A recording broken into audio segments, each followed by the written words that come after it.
Hello बच्चों party, कैसे हैं आप सब लोग। Welcome to my channel Sushma physics video where we study about the physics with their fundamental logics.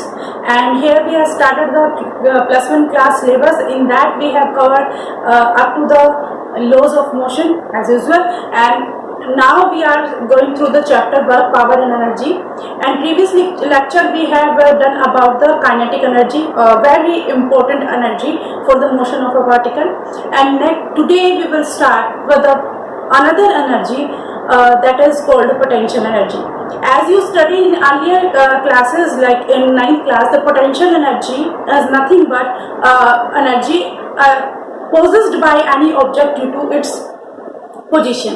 Rather कि हमने यही पढ़ा है कि पोटेंशियल एनर्जी क्या होती है कि वो हमारी पोटेंशियल एनर्जी, अगर कोई भी ऑब्जेक्ट किसी भी पोजीशन पे है with respect to earth surface, तो उसके पास जो एनर्जी आएगी वो एनर्जी हमारे पास क्या होगी, that is potential energy.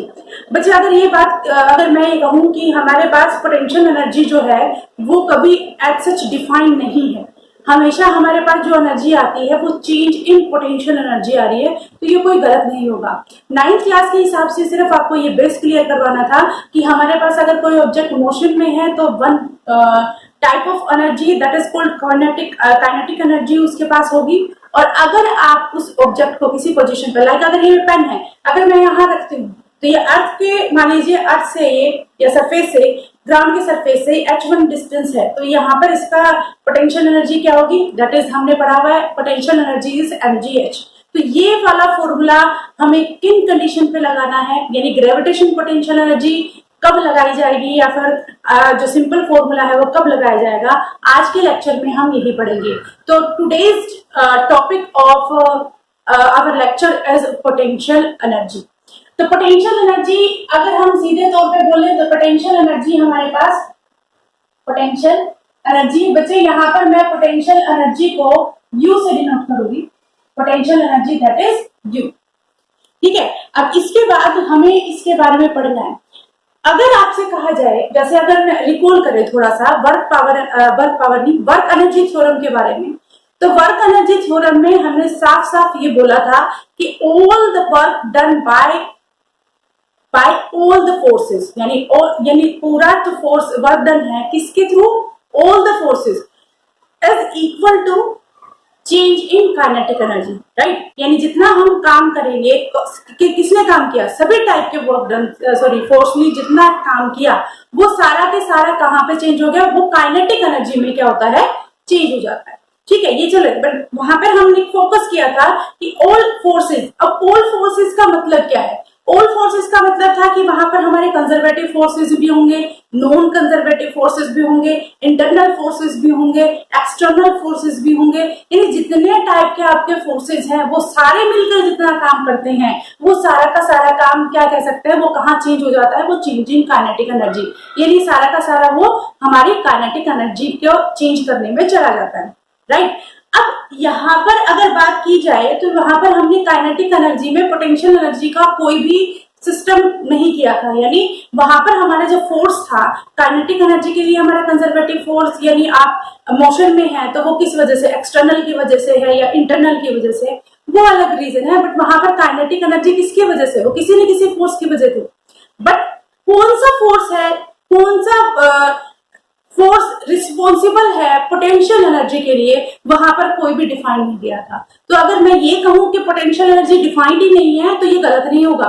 Potential energy define क्यों नहीं है, क्योंकि उस केस में जब हमने वर्क एनर्जी थ्योरम की थी वहां पर हमारा जो work done by the conservative forces था ना, वो समहाउ कन्वर्ट होके अब हम पोटेंशियल एनर्जी में पढ़ रहे हैं। आपको ये थोड़ा सा अजीब सा लग रहा होगा कि बच्चे हमने बेसिक से यही पढ़ा है कि पोटेंशियल एनर्जी क्या है, mgh है। अब वो mgh क्या है, वो है ग्रेविटेशन पोटेंशियल एनर्जी, यानी हम ग्रेविटी के विद रिस्पेक्ट में किस तरह से पोटेंशियल एनर्जी को डिफाइन, वो भी हम डिफाइन करेंगे। बट बेसिकली पोटेंशियल एनर्जी क्या है वो आपको सबसे लेमन तरीके से यही बता दिया गया कि ऑब्जेक्ट की अपनी पोजीशन की वजह से जो एनर्जी है वो उसकी ग्रेविटेशन पोटेंशियल एनर्जी है, और जिसको हम mgh से डिनोट भी करते हैं। बट एज ऑफ नाउ अगर हम 11th क्लास के सिलेबस के अकॉर्डिंग करें और अगर कंपटीशन एग्जाम के हिसाब से करें तो पोटेंशियल एनर्जी हमारे पास कोई भी डेफिनेशन नहीं है, हमारे पास डेफिनेशन है चेंज इन पोटेंशियल एनर्जी। यानी अगर पोटेंशियल एनर्जी की बात करें तो हमारे पास जो आएगी वो आएगी change in potential energy that is equal to, अगर मैं that is equal to minus of work done by conservative forces. यानी आपके पास कभी भी पोटेंशियल एनर्जी नहीं, हमेशा चेंज इन पोटेंशियल एनर्जी है। और चेंज कहाँ होता है बेटे? जब हम कंपैरिजन करते हैं। कंपैरिजन कब होता है? एक फोर्स हो या फिर उससे ज्यादा सॉरी एक एनर्जी हो या उससे ज्यादा एनर्जी, यानी उससे एक से ज्यादा हो तभी हम कंपैरिजन कर पाएंगे। तो हमारे पास जो डेफिनेशन आती है, चाहे आपके पास बुक हो एच.सी. वर्मा की हो या फिर कोई भी, सबसे बेसिक आप कह सकते हो कि बढ़िया बुक है वो एच.सी. वर्मा ही है, अगर आपको बेस करना है अपना अच्छे से। तो वहां पर हमारे पास क्या लिख रखा है कि चेंज इन, मैं इसको वर्ड फॉर्म में भी लिख देती हूँ, change in potential energy, change in potential energy that is equal to work done by conservative force. अब conservative force, non conservative force, ये हमने थोड़ी अच्छे से किया हुआ है।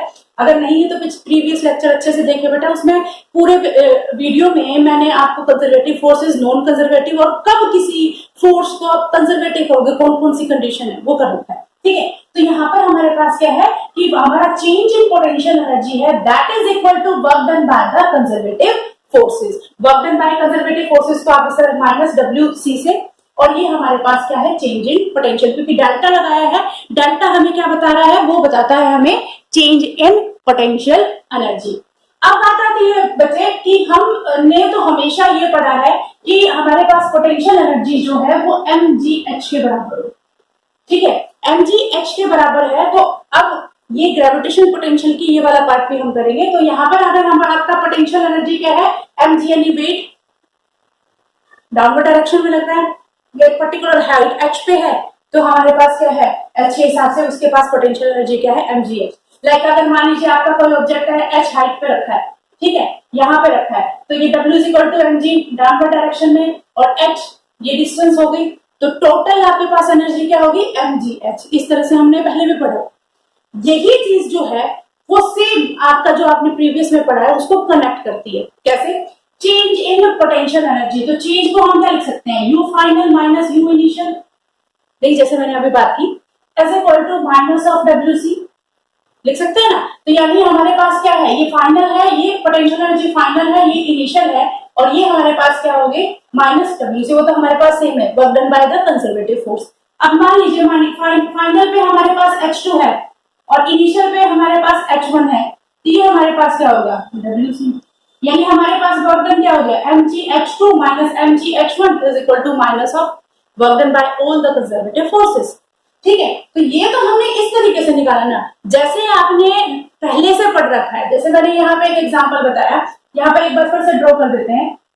मान लीजिए कोई भी ऑब्जेक्ट है वो डिफरेंट स्टेजेस पे है, यानी ये H1 हाइट है यहाँ से लेके यहाँ तक की, और ये H2 हाइट है यहाँ से लेके यहाँ तक। ठीक है, अब आप ऑब्जेक्ट को पहले इस लेवल पे लेके, यानी यहाँ पर है, जब उसकी हाइट क्या है H1, हाइट H1 है, तो सबसे पहले फोर्स कौन सा लग रहा है, क्योंकि हम ग्रेविटी के सॉरी अर्थ के सरफेस के विद रिस्पेक्ट देखते हैं, W is equal to mg हो गया। तो यहाँ पर उसकी पोटेंशियल एनर्जी मैं उसको मान लूं इनिशियली फर्स्ट स्टेज पर उसकी पोटेंशियल एनर्जी क्या है, क्या पढ़ा हमने mgh, H1 ये क्या बनेगा H1, क्योंकि H1 हाइट पे। ठीक है, फिर इस ऑब्जेक्ट को हम यहाँ से यहाँ लेके जाते हैं, यानी आप इसको यहाँ पे H2 हाइट पे लेके जा रहे हैं, तो W is equal to mg। ठीक है, अब हमारी हाइट क्या हो गई, हाइट हो गई H2, तो यहाँ हमारे पास U फाइनल कितनी हो गई, U फाइनल यानी सेकंड स्टेज पे जाने के, मैं इसको U1 और U2 भी लिख सकती हूँ। तो यहाँ पर मैं इससे रिलेटेड करने के लिए, ताकि आपको थोड़ा सा सिमिलरिटी लगे, तो ये हमारे पास हो गया mgh2। ठीक है, तो अब ये देखिए बेटा, हमारे पास क्या, हमने क्या पढ़ा है, change in potential energy. Change in potential energy का मतलब क्या है, U final minus U initial होगा change in potential energy, that is equal to work done by the conservative forces. अब work done by the conservative, अगर हम बात करें एनर्जी, वर्क एनर्जी थ्योरम में भी करें तो हमारी एनर्जी क्या है, सारी की सारी वर्क में चेंज हो जाती है ना। तो यहाँ पर अगर हमें एनर्जी हमारी ये चेंज हो रही है, ठीक है। अब इसके बाद हमारे पास क्या है, वर्क डन देखना है। अब ये नेगेटिव साइन कैसे है बेटा, देखिए W is equal to mg, काम कौन कर रहा है, वर्क फोर्स कौन लगा रहा है, ग्रेविटी लगा रही है। किस डायरेक्शन में लगा रही है, डाउनवर्ड डायरेक्शन में लगा रही है। और हमारा ऑब्जेक्ट डिस्प्लेसमेंट किस डायरेक्शन में कर रहा है, ऊपर की साइड, यानी ग्रेविटी लग रही है नीचे की साइड और हम डिस्प्लेसमेंट कर रहे हैं ऊपर की side. What will the angle between these two, that is 180, यानी एकदम अपोजिट है। और हमने वर्क डन को अच्छे से कर रखा है कि theta is equal to 180 degree, that is equal to minus, तो वो हमारा वर्क डन क्या होगा, माइनस। तो यहाँ हमारे पास जो वर्क डन आएगा दैट इज WS, मैं इसको W कर दीजिए, WS कर दीजिए। इस केस में हमारे पास क्या कंजर्वेटिव फोर्सेस है, तो ये हमारे पास क्या WC। तो ये हम यहीं से निकला। और दूसरी चीज, अगर यहाँ से मैं ये देखना चाहूँ कि इनिशियल फाइनल क्या है, mgh2, इनिशियल की वैल्यू है mgh1, that is equal to minus of WC। यही चीज यही आ गया बेटा जो हमने अभी अभी यहाँ से निकाली, दोनों सेम है। यानी ये इस एक्सप्रेशन से भी और उस एक्सप्रेशन से, दोनों एक्सप्रेशन से आपका रिजल्ट जो है वो सेम आ रहा है। तो आप ये कह सकते हो कि हमारी जो पोटेंशियल एनर्जी है वो पोटेंशियल एनर्जी क्या है, अब रादर की पोटेंशियल एनर्जी ना हो कि change in potential energy, that is equal to the minus of the old conservative forces. Work done, conservative का जो कंजर्वेटिव फोर्सेस का जो वर्क डन है उसके माइनस के बराबर। अब इसके बाद बात आती है कि अगर मैं इस वर्क डन को, यानी हमारे डेल्टा यू, ये हमारे पास जो है डेल्टा का मतलब क्या है, हमारे पास जो है वर्क डन का चेंज हो रहा है। अगर ये बहुत स्मॉल चेंज हो रहा है, बहुत स्मॉल का मतलब हम एक जहां से हम उसको कंपेयर करना थोड़ा सा मुश्किल है, बहुत कम स्पेस हो रहा है, चेंज हो रहा है, तो हम इसको किस तरह से लिख सकते हैं बच्चे, हम इसको लिख सकते हैं du, लिख सकते हैं। डेल्टा मीन्स बहुत स्मॉल चेंज। अगर पोटेंशियल एनर्जी का स्मॉल चेंज होगा तो हमारे पास वर्क डन भी क्या हो जाएगा, वो भी हो जाएगा dw bye the conservative forces, ठीक है। अब अगर आपको ये देखना है कि हमारे पास जो टोटल वर्क डन जो आएगा वो वर्क डन किस तरह से आएगा, तो हमने इंटीग्रेशन और डिफरेंशिएशन को अच्छे से किया हुआ है। हम अगर हमारे पास small work done, small energy है, ठीक है, अगर मुझे पूरे सिस्टम की एनर्जी पता करनी हो तो हम क्या करेंगे, इंटीग्रेशन करेंगे या डिफरेंशिएशन करेंगे, हम करेंगे इंटीग्रेशन। इंटीग्रेशन यानी हम स्मॉल स्मॉल पार्टिकल को ऐड करेंगे, ऐड का मतलब हमारे पास इंटीग्रेशन, और हमारा जो है पोटेंशियल है वो कहां से चेंज हो रहा है, वो इनिशियल से शुरू हो रहा है और फाइनल पे खत्म हो रहा है। अब इसके बाद हमारे पास ये वर्क डन है, ठीक है, ये मैंने माइनस साइन बाहर लगा लिया, तो ये हमारे पास ये वर्क डन माइनस डी। अब इसके बाद देखिए बेटा, हमारे पास जो वर्क डन ये dw है, सॉरी du, यानी चेंज इन आपके एनर्जी जो है, चेंज इन एनर्जी को हम अगर एज रखें तो हमारे पास अब क्या आएगा, du initial u final is equal to work done का फॉर्मूला हमने क्या कर रखा है, as a conservative forces. Conservative forces को अगर हम बात करें तो हमारे पास आएगा F इंटू यानी force of conservative into dx, ये बराबर ये हमारे पास है कंजर्वेटिव फोर्सेस के लिए। तो ये हमारे पास किस तरह से है, माइनस आने में कई जगह आपको जो है फॉर्मूला पोटेंशियल एनर्जी का वो कुछ इस तरह से भी दे रखा है। लेट मी चेक कि आपको ये विजिबल है कि नहीं, राइट। कि यहाँ हमारे पास जो है change in potential energy that is equal to minus F C D X. Actual में भी आपको पोटेंशियल एनर्जी या फिर कोई भी हेल्प बुक है तो वहां पर आपको पोटेंशियल एनर्जी एज सच ना देके डायरेक्टली ये दिया गया है कि चेंज इन पोटेंशियल, यानी हमारे पास एज सच कोई पोटेंशियल एनर्जी की टर्म है ही नहीं। वहां पर हम जो टर्म यूज करते हैं that term is called that is potential, change in potential energy. तो अब आपसे कोई भी पूछे तो what do you mean by potential energy, तो पहले करेक्ट कि हम चेंज इन पोटेंशियल एनर्जी पढ़ते हैं 11th क्लास में, और अगर हम चेंज इन पोटेंशियल एनर्जी कर रहे हैं that is equal to minus of the old conservative forces work done by the old conservative forces. तो ये हमारे पास इसकी डेफिनेशन। आपको इस तरह से भी क्वेश्चन मींस आपके पास फॉर्मुलेशन आ सकती है और इस तरह से भी फॉर्मुलेशन आ सकती है। तो यहाँ पर हमने पोटेंशियल एनर्जी को डिफाइन करने की कोशिश की है कि किस तरह से हम पोटेंशियल एनर्जी को डिफाइन कर सकते हैं। नेक्स्ट थिंग, अगर मान लीजिए हमें इसके ऊपर बेस्ड कोई न्यूमेरिकल आ जाए तो हम उसको किस तरह से करेंगे, हम उसको ट्राई करते हैं। देखिए बच्चे, अगर आपके पास दे रखा है फोर्स दे रखा है, ठीक है, तो हम ये वाला जो इनिशियल और फाइनल वाला ये वाला फॉर्मूला जो यूज करके हम इनिशियल और फाइनल पोजीशन या फिर पोटेंशियल से वर्क डन की वैल्यू भी निकाल सकते हैं। यानी अगर मैं यहाँ पे फोर्स इंटू डिस्टेंस रख दूं तो यहाँ पे कोई गलत नहीं होगा, फॉर्मूला वही रहेगा बेटा, इसमें कोई चीज नहीं है। आपको सिर्फ जो है अपने प्रेजेंस ऑफ माइंड से ये देखना है कि किस तरह से इन चीजों को आप क्या कर सकते हो, सोल्व कर सकते हो। अब इसके बाद हम करेंगे पोटेंशियल एनर्जी का न्यूमेरिकल, कि पोटेंशियल एनर्जी अगर मान लीजिए आपके पास दो पोजीशन, ठीक है, दोनों पोजीशन के ऊपर आपको उनमें से एक पोजीशन के ऊपर आपको पोटेंशियल एनर्जी प्रोवाइडेड है, ठीक है, साथ में आपको वर्क डन दे रखा है, तो किस तरह से आप उन एनर्जीज को उस न्यूमेरिकल को करो। जैसे अगर हम मान लीजिए हमारे पास जो है फोर्स दे रखा है, हमारे पास फोर्स की वैल्यू दे रखी है दैट इज 2x, फोर्स की वैल्यू दे रखी है 2x। इसके बाद हमारे पास ये इस क्वेश्चन में ये दे रखा है कि अगर फोर्स ऑफ, अब ये फोर्स कैसा है, ये कंजर्वेटिव फोर्स है, क्वाइट ऑब्वियस है क्योंकि हमारा वर्क डन सभी कंजर्वेटिव फोर्सेस के लिए। F इज इक्वल टू आपके पास 2x दे रखा है और इसकी पोटेंशियल एनर्जी जो है, potential energy at x is equal to 1 पे आपको 10 जूल दे रखी है, यानी मैं इसको U1 मान लेती हूँ, ठीक है। इसके बाद दूसरा आपको ये बताना है कि आपके पास potential energy x is equal to 2 पर क्या होगी।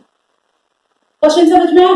आपको ये दे रखा है कि आपके पास जो है पोटेंशियल एनर्जी फोर्स की वैल्यू दे रखी है 2x, potential energy at x is equal to 1 आपको दे रखा है बेटा 10 जूल, तो मैंने इसको U1 के U इनिशियल मान लीजिए, ठीक है, और आपको x इज इक्वल टू 2 पर उसकी पोटेंशियल एनर्जी निकालनी है।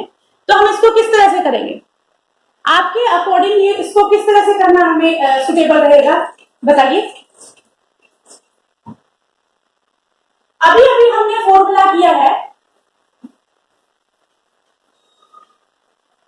That is potential energy is equal to,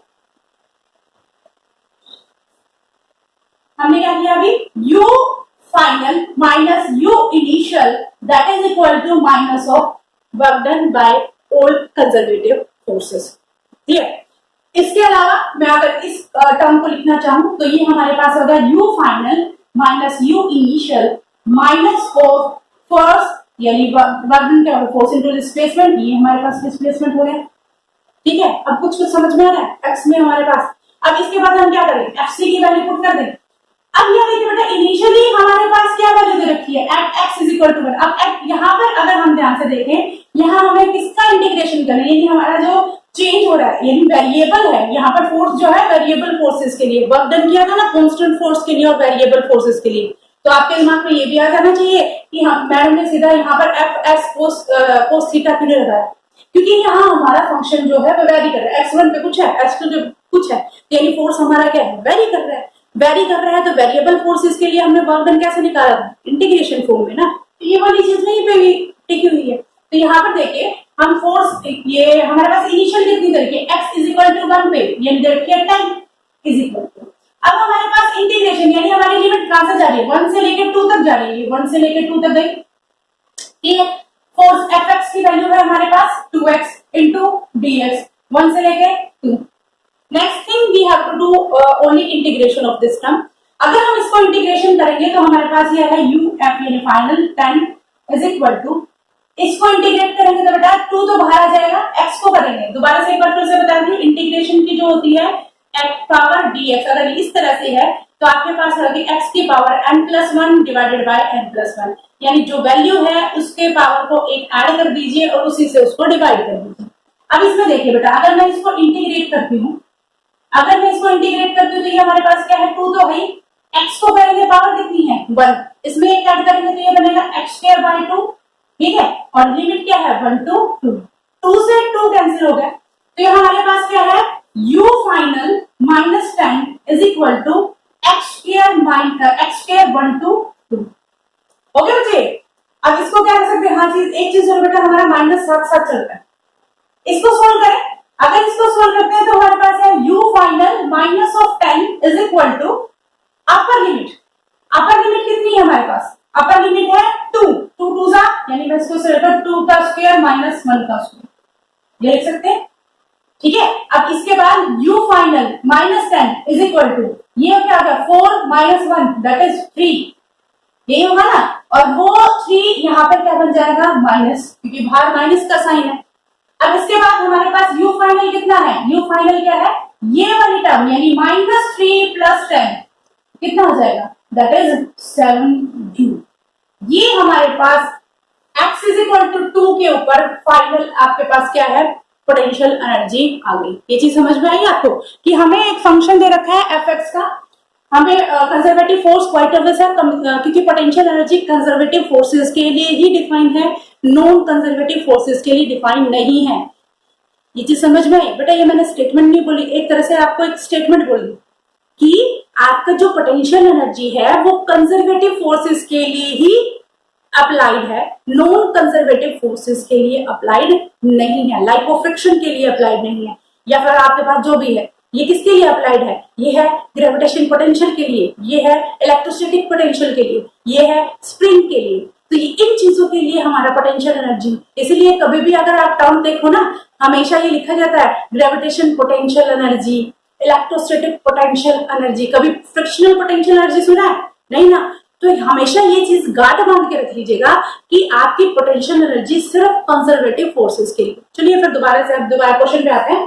force की वैल्यू हमें दे दी है, हमें ये बता दिया गया है कि जो इसके इनिशियल स्टेज पे जब x इज इक्वल टू 1 है तो उसकी पोटेंशियल एनर्जी 10 जूल है, और जब ये x इज इक्वल टू 2 पे जाता है तो हमें इसकी पोटेंशियल एनर्जी को फाइंड आउट करना है। क्लियर? अब इसके लिए हमने क्या है, अभी change in potential energy that is equal to work done, ये हमने वर्क डन के बराबर कर दिया। अब इसके बाद वर्क डन क्योंकि ये वेरिएबल फोर्स है इसलिए हमने ये वाला ये वर्क डन को fs dx से कर दिया। नेक्स्ट थिंग है, इनिशियली हमें 10 दे रखी है, fc की वैल्यू पुट कर दी, इसको हमने इंटीग्रेट कर दिया। इंटीग्रेट करने के बाद हमारे पास इसकी वैल्यू आई -3, और जब हम इसको इस साइड लेके जाएंगे तो हमारे पास uf की वैल्यू आएगी 7 जूल, यानी x इज इक्वल टू 2 से हमें क्या पता चल जाएगा, इसकी वैल्यू है 7 जूल। तो आई थिंक ये चीज आपको थोड़ा समझ में आए। अब एक आधा न्यूमेरिकल और करेंगे जिससे कॉन्सेप्ट आपको थोड़ा सा और क्लियर हो जाए। तो एक बार आप इसको ध्यान से देखिए, उसके बाद हम करेंगे नेक्स्ट न्यूमेरिकल। इसके बाद हम एक और न्यूमेरिकल ट्राई करते हैं चेंज इन पोटेंशियल एनर्जी या पोटेंशियल एनर्जी के ऊपर। जैसे मैंने अभी कंजर्वेटिव फोर्सेस के बारे में बताया कि कंजर्वेटिव फोर्स अगर आप only for the potential energy के लिए, potential energy only for the conservative forces के लिए। तो एक न्यूमेरिकल और करते हैं बेटा। लेट हमारे पास एक फोर्स दे रखा है, जरूरी नहीं है बेटा फोर्स जैसे मैंने वो एक्स एक्सिस में किया, एक्स और वाई में भी हो सकता है। जैसे मान लीजिए हमारे पास एक फोर्स है 3i cap plus 4j cap, तो ये हमारे पास फोर्स हो गया, दैट इज कंजर्वेटिव फोर्स है 3xi कैप, यानी x में उसका कंपोनेंट 3 है प्लस 4j कैप। आपके पास जो पोटेंशियल एनर्जी दे रखी है, मान लीजिए पोटेंशियल एनर्जी u 0 1 पे दे रखी है 10 जूल, ठीक है, और आपको पोटेंशियल एनर्जी 2 3 पे निकालनी है। ये चीज समझ में है कि आपको पोटेंशियल एनर्जी जो दे रखी है वो दे रखी है 0 1, यानी x का कोऑर्डिनेट 0 है और y का कोऑर्डिनेट 1 है। तो यहाँ पर आपकी पोटेंशियल एनर्जी क्या है, 10 जूल है, और आपको पोटेंशियल एनर्जी निकालनी है वो 2 3 के ऊपर पोटेंशियल एनर्जी निकालनी है। करेक्ट? अब हमारे पास फॉर्मूला क्या था, फिर से u final minus u initial is equal to minus of wc। इसके बाद u final minus u initial, इसको हम लिख सकते हैं इंटीग्रेशन fc इंटू dx। ये मैं थोड़ा पास कर रही हूँ क्योंकि अभी हमने आराम से किया था क्वेश्चन। अब इसके बाद हमारे पास आता है u final minus u initial की वैल्यू। अब हमारे पास u इनिशियल की वैल्यू जो है इसको अच्छे से लिख लेते हैं, 10 जूल है, ये हमारे पास 10 जूल आ गई, is equal to minus of f की value 3i cap minus 4 plus 4j cap into dx। कहां से कहां तक है हमारे पास, 2 से लेके 3। ये समझ में आई किस तरह से लिखी है। वैल्यू हमारी हमने 2 से लेके 3 तक जो है ये बतानी है कि इसकी वैल्यू 2 से लेके रादर 3 तक ली।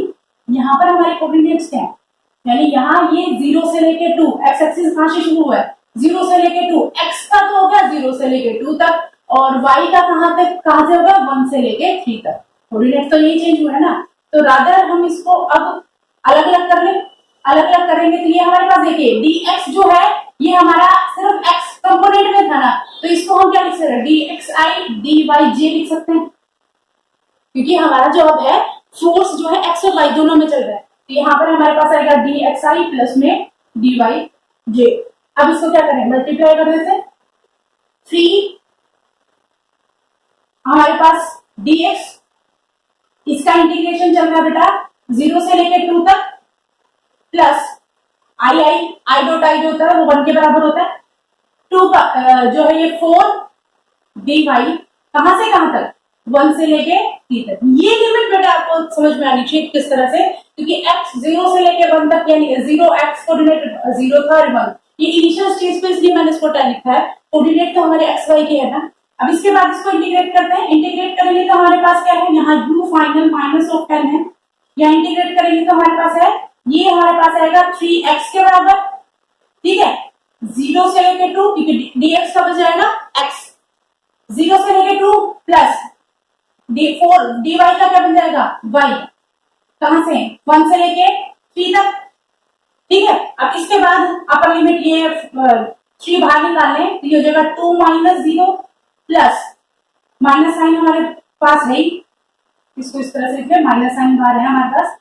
इसके बाद हमारे पास आएगा 4 बाहर निकाल लिया तो ये हमारे पास आया 3 माइनस 1 हो गया, सोल्व करिए, माइनस ये हमारे पास 3 इंटू 2 दैट इज 6 प्लस यहाँ पे देखिए 3 माइनस 2 3 माइनस 1 दैट इज 2 2 4 जा 8 हो गया। अब इसके बाद ये हमारे पास क्या आ गया 14 that is minus 14, is it so. इसके बाद देखिए कि हमारा साइड में क्या चलता है, हमारे साइड में है u फाइनल माइनस ऑफ 10, तो यहाँ पर अगर हम करें तो हमारे पास क्या वैल्यू आएगी, हमारे पास आएगी u final minus of 10 that is equal to minus 14 और u final is equal to minus 14, यहाँ पे ये जाके प्लस हो जाएगा, u फाइनल आपके पास आएगा 4u, यानी आपने कोऑर्डिनेट एक्सिस के थ्रू भी एक बता दिया कि किस तरह से आपका जो है पोटेंशियल एनर्जी है दैट विल बी चेंज अगर हम उसके कोऑर्डिनेट्स को या कोऑर्डिनेट यानी उसके जो लिमिट्स हैं उसको चेंज कर देंगे। तो इस तरह से आप क्वेश्चन कर सकते हैं जब अगर आपके पास पोटेंशियल एनर्जी पूछी जाए, अगर आपको कंजर्वेटिव फोर्स दिया गया है।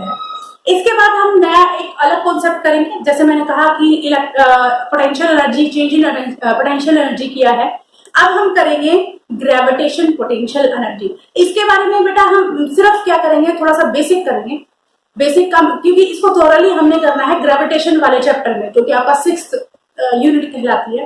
ग्रेविटेशन वाले चैप्टर में आपने इसके एक्सप्रेशन के बारे में ईच एंड एवरीथिंग करना है। अभी सिर्फ हम, क्योंकि हम पोटेंशियल एनर्जी को कर रहे हैं और gravitation potential energy conservative force के उसमें भी आता है, तो यहाँ पर ग्रेविटेशन पोटेंशियल एनर्जी को हमें समझना पड़ेगा।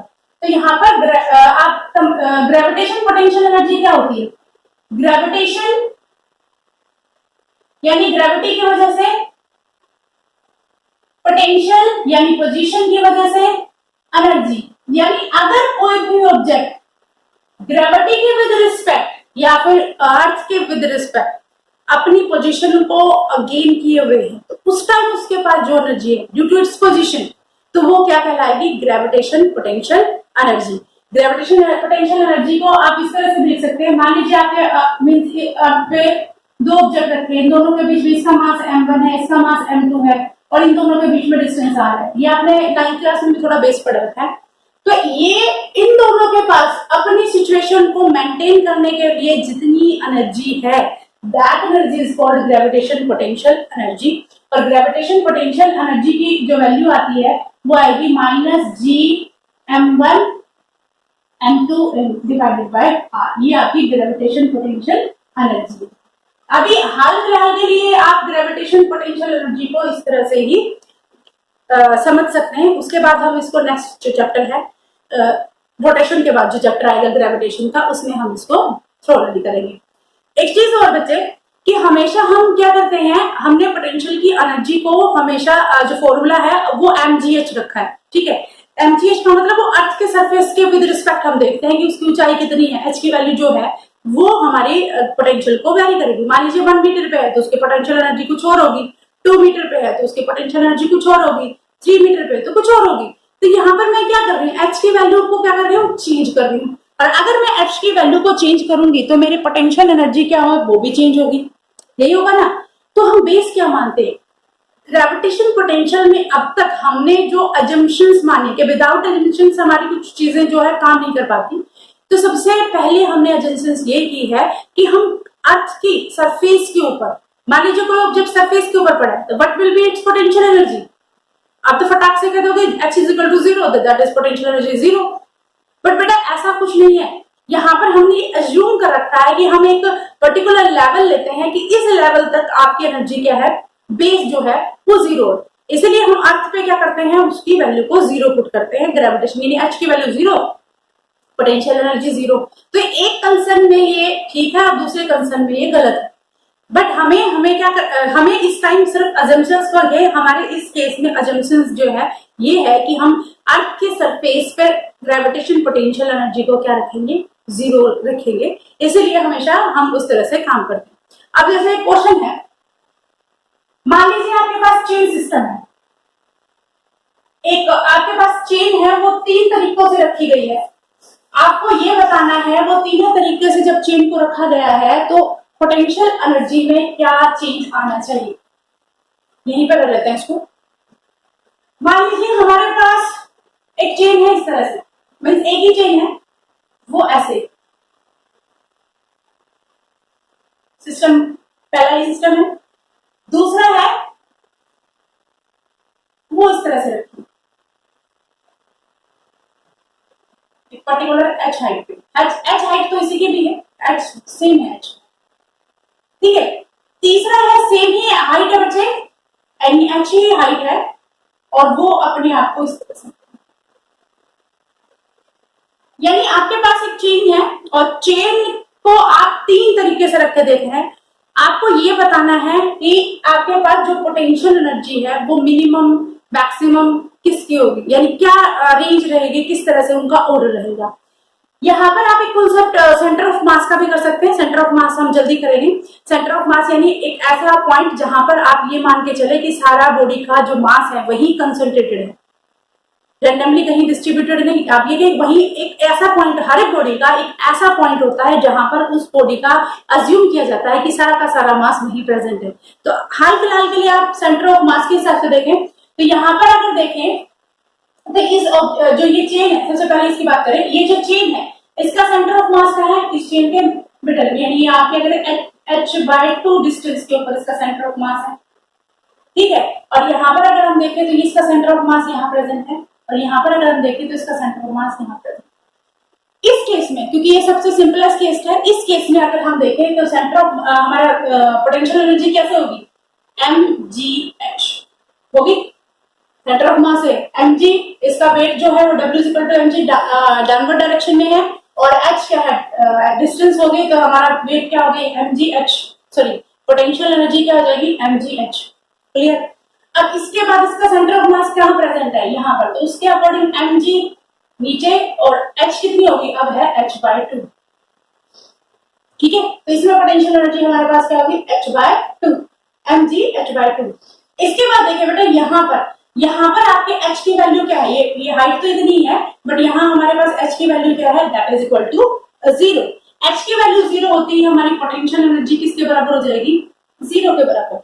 तो देखिए एक ही चेन है, उसको 3 तरीके से रखा गया है और तीनों तरीकों से आपने उसकी पोटेंशियल एनर्जी अलग अलग डिफाइन कर दी। अलग अलग डिफाइन करने का मतलब अब क्या करें, सबसे ज्यादा जो है ये पहला सिस्टम, ये दूसरा, ये तीसरा, सबसे ज्यादा है सेकंड में, फिर उसके बाद फर्स्ट में और फिर है थर्ड। पोटेंशियल एनर्जी जो है वो इस तरह से चेंज होती है, इसीलिए हम समहाउ ये कह देते हैं कि ऑब्जेक्ट की जो पोजीशन है उसकी वजह से जो एनर्जी है उसे क्या कहते हैं, उसकी पोटेंशियल एनर्जी है। ये चीज समझ में आएगी। इसके ऊपर बेटा नेक्स्ट जो वीडियो बनेगी वो चेन से रिलेटेड, अगर कोई चेन है वो टेबल के ऊपर रखी हुई है, आधी नीचे है आधी ऊपर है, तो किस तरह से आप उसका पता कर सकते हो कि उसकी वेलोसिटी क्या रहेगी। ये कंपटीशन एग्जाम से बहुत इंपॉर्टेंट है। तो ये हम चीज नेक्स्ट वीडियो में करेंगे, बट अभी हम इसका बेसिक कर रहे हैं कि potential energy, gravitation potential energy किस तरह से वेरी करती है सेंटर ऑफ मास के हिसाब से। ठीक है, अब इसको एक बार ध्यान से देखिए। इसके बाद हम करेंगे important one, that is spring potential energy.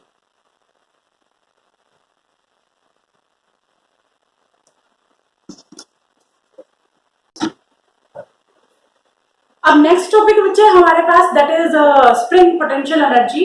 यानी अगर आपके पास कोई स्प्रिंग है, स्प्रिंग को अगर आप कंप्रेस करें या स्ट्रेच करें तो उसके अंदर अपनी कोई एनर्जी प्रोवाइडेड होती है, उस एनर्जी को क्या कहते हैं, प्रोवाइडेड क्या अपने आप एनर्जी आ जाती है, वो एनर्जी क्या कहलाती है, स्प्रिंग एनर्जी। तो कई जगह इसका जो डेफिनेशन है, the energy associated with the compression और expansion of any spring is known as the spring potential energy. तो आज हम उसका एक्सप्रेशन करने जा रहे हैं।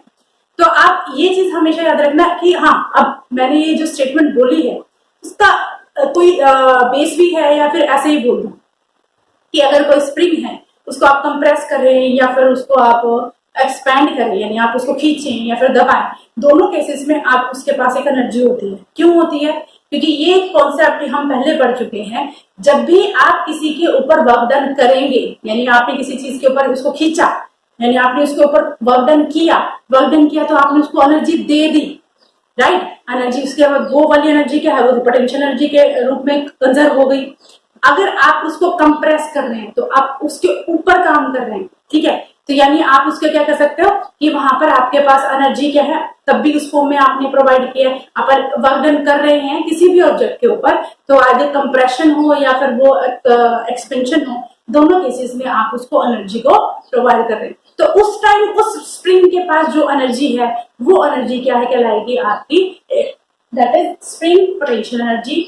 अब इसके बाद इसको करने से पहले एक छोटा सा बेसिक कॉन्सेप्ट है, आपने शायद 9th क्लास में कर भी रखा हो, जिसमें हमने कहा है कि या फिर नहीं है तो आप नए रूप से कर सकते हैं कि स्प्रिंग को जितना ज्यादा आप फोर्स लगाएंगे, ठीक है, उतना ज्यादा ही इलेंगेशन होगा। क्या मतलब, मान लीजिए आपके पास स्प्रिंग है, ठीक है, स्प्रिंग के नीचे आपने एक केजी का लोड अप्लाई कर दिया, स्प्रिंग खींचेगा, ठीक है। फिर 2 केजी का लोड अप्लाई कर दिया, स्प्रिंग और खींचेगा, ठीक है। तो जैसे जैसे आप लोड अप्लाई कर रहे हैं, स्प्रिंग क्या है, वो खींचता चला जा रहा है, खींचता यानी वो खुलता चला रहा है, एक्सपेंशन होता जा रहा है। तो हम ये कह सकते हैं कि हमारा जो फोर्स हम जितना अप्लाई कर रहे हैं किसी भी स्प्रिंग के ऊपर, उसका एक्सटेंशन उतना ही ज्यादा हो रहा है, राइट। एक्सटेंशन उतना ज्यादा ही हो रहा है ना। तो यहाँ पर हमारा जो एक्सपेंशन या डिस्प्लेसमेंट, कई जगह इसको डिस्प्लेसमेंट भी कहा गया है कि उसका डिस्प्लेसमेंट उतना ही ज्यादा होता है। और ये क्या है, डिस्प्लेसमेंट जिस डायरेक्शन में आप फोर्स लगाते हैं, यानी वो स्प्रिंग क्या कंप्रेस होना चाह रहा है, आप उसके ऊपर और लोड अप्लाई कर रहे हैं, तो उसका जो डिस्प्लेसमेंट है वो अपनी मीन पोजीशन पे आने की कोशिश करेगा। स्प्रिंग जो है वो अपनी मीन पोजीशन पे आने की कोशिश करेगा, तो वहां पर आपके पास जो डिस्प्लेसमेंट होगा उसकी डायरेक्शन क्या रहेगी, दैट इज नेगेटिव। लोड आप नीचे अप्लाई कर रहे हो, बट वो अपनी मीन पोजीशन के ऊपर जाना चाह रहा है, तो यहाँ पर आपके पास जो फोर्स है वो -kx, यानी फोर्स कांस्टेंट। स्प्रिंग यहाँ पर अगर हम बात करें, जितना ज्यादा लोड अप्लाई उतना ज्यादा इलेंगुएशन। इसके बाद प्रोपोर्शनलिटी के कांस्टेंट को हटाते हैं तो हमारे पास एक कांस्टेंट आता है kx। ये k की वैल्यू का निकालेंगे तो ये f/x है। इस k को बच्चे हम बोलते हैं स्प्रिंग कांस्टेंट। स्प्रिंग कांस्टेंट ये सिर्फ इतना बेस है। पोटेंशियल एनर्जी के लिए हम अभी निकालेंगे किस तरह से हमारे पास पोटेंशियल एनर्जी आती है। तो यहाँ पर सिर्फ आपको ये जितना ज्यादा लोड अप्लाई करेंगे उतना ज्यादा एक्सटेंशन होगा। तो यहाँ पर हमने k कांस्टेंट लिया और k की वैल्यू यानी स्प्रिंग कांस्टेंट की वैल्यू हमने यहाँ से नोट डाउन कर ली। अब इसके बाद पोटेंशियल एनर्जी के लिए हमें क्या करना है, हमें क्या करना है, चेंज इन पोटेंशियल एनर्जी करनी है, ठीक है। तो हम यहाँ पे एक सिस्टम कंस्ट्रक्ट कर लेते हैं कि हमारे पास मान लीजिए एक लोड है, मास कह सकते हैं m, ठीक है, वो या उसकी एक्चुअल पोजीशन है, वो एक स्प्रिंग से अटैच्ड है, उसका अपना एक स्प्रिंग कांस्टेंट है, ठीक है। अब आप क्या करते हो, इसके ऊपर फोर्स लगाते हो। फोर्स लगाने के बाद आपने इसको क्या कर दिया, यहां तक, यानी आप इसको यहां तक रख सकते हो। ये x1 डिस्टेंस आपने इसको खींच दिया। इसको अगर x1 डिस्टेंस तक खींचा तो आप इसको इस तरह से कर सकते हैं कि हमारा लोड अब यहां तक आ चुका है और हमारा स्प्रिंग क्या है, वो इस तरह से, यानी ये वाली जो डिस्टेंस है यहां से लेके यहां तक की डिस्टेंस क्या होगी, x1। फिर आपने क्या किया, फिर से इसको इलेमिनेट कर दिया, तो इसी में मैं कर रही हूँ, यहाँ पर हमने ये है, यहाँ तक खींच दिया x2। समझ में आया? यानी आपने स्प्रिंग के साथ एक लोड अप्लाई किया है, अब आपने उसको खींचा x1 डिस्टेंस, ठीक है, और ये हमेशा क्या मीन पोजीशन पे आने की, जहां पे है ना बच्चे ये वाला पॉइंट, ये वाला point x is equal to 0 मान लें, या फिर इसका नेचुरल पोजीशन मान लीजिए। यानी जब आप उसको अटैच करके रखते हैं, उसके बाद ना तो कंप्रेशन हो रहा है ना एक्सपेंशन, वो अपनी इक्विलिब्रियम पोजीशन पे है। तो यहाँ पर क्या है, आपने उसको खींचा, खींचने के बाद आप उसको यहाँ तक ले आए और फिर से आपने इसको दोबारा से खींचा। अब आप किसी भी ऑब्जेक्ट के ऊपर फोर्स लगा रहे, कोई पर्पज से फोर्स लगा रहे, फोर्स लगा रहे और उसकी डिस्प्लेसमेंट हो रही है, तो हमारे पास जो क्या कहते हैं वर्क डन है, वो वर्क डन किसके बराबर होगा? वर्क डन हमारे पास क्या होता है? Force into what? डिस्प्लेसमेंट। अब डिस्प्लेसमेंट हमारा एक्स एक्सिस में हो रहा है, ठीक है, तो यहाँ पर हमारे पास अगर वर्क डन की बात करें तो वर्क डन हमारे पास होगा work done by the spring, that is force into displacement. अब डिस्प्लेसमेंट हमारा क्या होगा? यहाँ पर हमारे पास x1 और x2 में डिस्प्लेसमेंट हो रहा है, तो इसलिए मैं इसको dx की फॉर्म में लिख रही हूँ कि हमारा जो है dx की फॉर्म में चेंज हो रहा है। अब ये तो हो गया स्मॉल वर्क, dx होगा तो स्मॉल वर्क डन होगा, टोटल करेंगे तो इंटीग्रेशन करना पड़ेगा।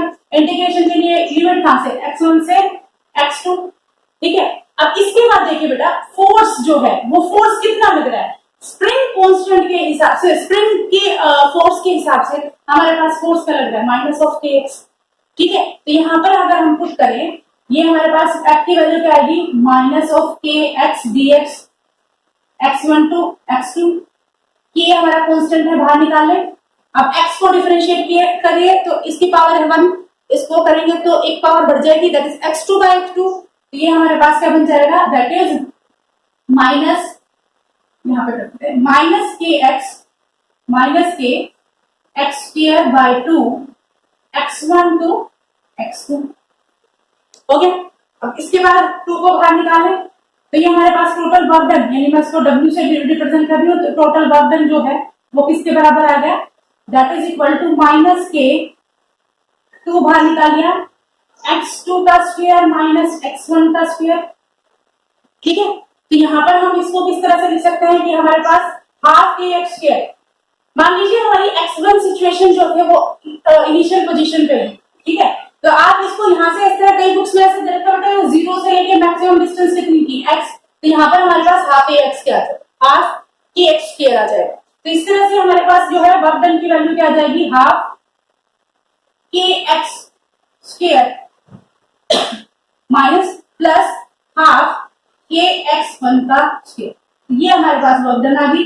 अगर आप इसको नेचुरल पोजीशन पर रखते हैं, x1 को 0 पुट कर दीजिए, x1 को 0 पुट कर देंगे तो हमारे पास हाफ के x2 का स्क्वायर, और ये अगर आप सिर्फ 0 से लेके 1 तक कर रहे हैं तो हमारे पास जो वर्क डन की वैल्यू आएगी, कैसे पोटेंशियल एनर्जी की वैल्यू होगी, वो हाफ के एक्स स्क्वायर, यानी potential energy of the spring is half के एक्स स्क्वायर। अगर सिर्फ आप 0 से लेके यानी नेचुरल पोजीशन से x डिस्टेंस तक उसको लेके जा रहे हैं तो, अदरवाइज x1 और x2 से आपका रिजल्ट ही आएगा। तो इस तरह से आप क्या कर सकते हैं स्प्रिंग, बट इसमें एक चीज आप ये ध्यान में रखिएगा बेटे कि आप नेचुरल पोजीशन पे यानी मीन पोजीशन पे आपका जो स्प्रिंग है उसकी पोटेंशियल जो x की वैल्यू डिस्प्लेसमेंट है दैट शुड बी 0, यानी वहां पर आपकी पोटेंशियल एनर्जी 0 रहेगी जहां पर फोर्स कांस्टेंट क्या रहेगा? 0। इसे समझ में आई? आप इसको नोट भी कर सकते हैं। The potential energy is equal to 0 where the force spring force is 0। Spring force कब लगता है? जब आप उसके ऊपर फोर्स अप्लाई करोगे। अब नेचुरल पोजीशन पे रखा है कोई स्प्रिंग जैसे ऐसे ही रखा है, इसके ऊपर मैं ना तो इसको इलेंगेट कर यानी खींच रही हूँ, ना तो इसको कंप्रेस कर रही हूँ, तो दोनों केसेस में इसका क्या फोर्स तो कोई लग नहीं रहा, तो इसमें इसकी जो स्प्रिंग पोटेंशियल एनर्जी है दैट इज इक्वल टू 0 अगर इसके ऊपर मैं कोई भी फोर्स नहीं लगाती। और एक और साथ में एक चीज और ध्यान रखिएगा बेटा, potential energy of spring is always positive, कि आपके पास जो पोटेंशियल एनर्जी है उसकी स्प्रिंग की वो हमेशा पॉजिटिव। अब कईयों के दिमाग में आया होगा कि यहाँ पे तो हमारा नेगेटिव है। बच्चे अगर यहाँ से बात करें, ये हमारे पास वर्क डन आया है, मैंने पोटेंशियल एनर्जी यहाँ से निकालेंगे। पोटेंशियल एनर्जी कैसे निकालेंगे? यू फाइनल यानी डेल्टा वी, क्या पढ़ा था? Delta U is equal to minus of W C, पढ़ा था कि नहीं पढ़ा था? और ये स्प्रिंग है तो कंजर्वेटिव फोर्स है या नहीं है? ठीक है, तो यहाँ पर हमारे डेल्टा यू की वैल्यू क्या आ जाएगी, हाफ के एक्स टू का स्क्वायर माइनस हाफ के एक्स वन का स्क्वायर। ये माइनस आएगा ना, माइनस इसका, ये माइनस प्लस कर देगा, इसको माइनस कर देगा, तो ये पोटेंशियल एनर्जी होगी। तो हमेशा जो स्प्रिंग की पोटेंशियल एनर्जी होती है वो हमेशा पॉजिटिव ही होती है। सिर्फ स्प्रिंग की, ग्रेविटेशन हो या इलेक्ट्रोस्टैटिक हो, दोनों केसेस में उनकी पोटेंशियल एनर्जी नेगेटिव भी हो सकती है, बट जो स्प्रिंग है उसमें आपके पास जो है potential energy that is equal to 0 if force constant is 0। ये यहां तक समझ में आ गया? यानी हमने स्प्रिंग के बारे में किया, एक न्यूमेरिकल और कर देते हैं बेटा स्प्रिंग का, ताकि ये चीज आपको थोड़ा सा क्लियर हो जाए। न्यूमेरिकल से थोड़ा सा हमें कॉन्फिडेंस हो जाता है कि हाँ ये यहाँ पर यूज हो सकता है। जैसे हमारे पास एक स्प्रिंग है, उसको ऐसे ही रख लेते हैं, एक स्प्रिंग है और उसको हमने थोड़ा इलेंगुएट किया है। इलेंगुएट करने के बाद उसकी पोटेंशियल एनर्जी हमें प्रोवाइड की गई है, और इसके बाद हमें ये देखना है, चलिए इसको करते हैं।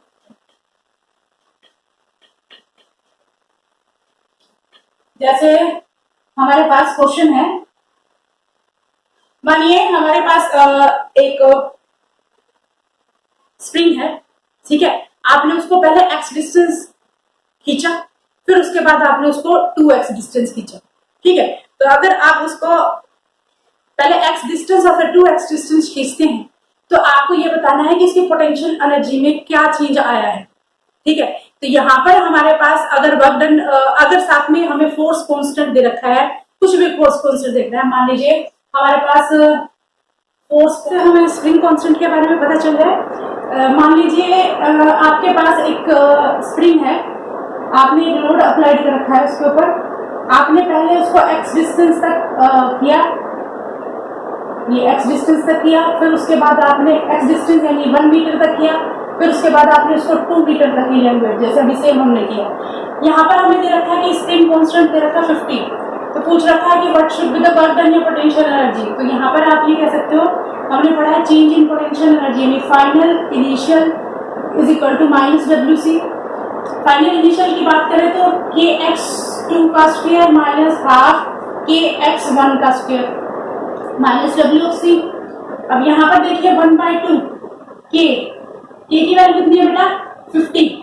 अब देखिए बेटा ये हमारे पास फाइनल कितनी है 2 मीटर, तो x की वैल्यू क्या हो जाएगी 2 का स्क्वायर माइनस, और ये हो जाएगी माइनस 1 का square, w minus of WC, ये हो जाएगा 25 और ये हो जाएगा 4 मान 3 यानी 125, यानी हमारे पास वर्क डन की जो वैल्यू आई है वह है माइनस 125 जूल।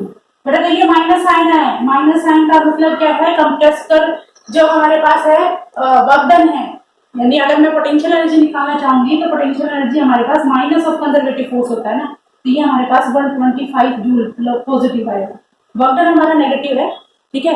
क्यों नेगेटिव है, फोर्स और डिस्टेंस का देख लीजिएगा, उससे आपको एंगल का पता चल जाएगा, ये काफी बार हो चुका है। तो यहाँ तक हमने किया है स्प्रिंग कांस्टेंट, ठीक है, और ग्रेविटेशन पोटेंशियल एनर्जी, और साथ में हमने पोटेंशियल एनर्जी के बारे में कुछ किया।